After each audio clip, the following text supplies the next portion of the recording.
buồn xiên nghi kali chỉ buồn kỳ chính kali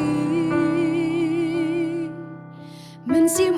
tân chính sốc đáp tăng chính khu slay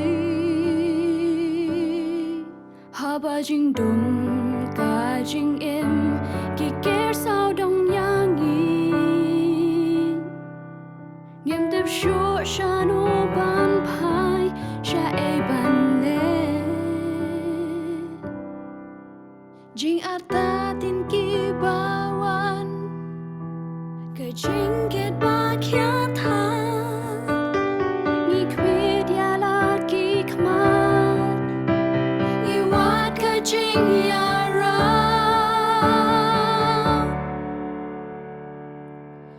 nghi dan chính kerman tang ha u try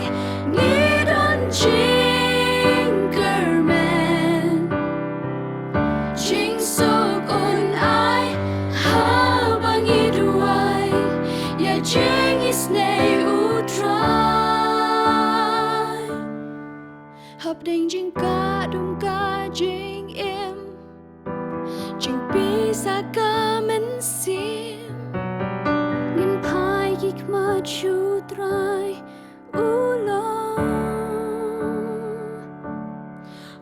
long chính kerman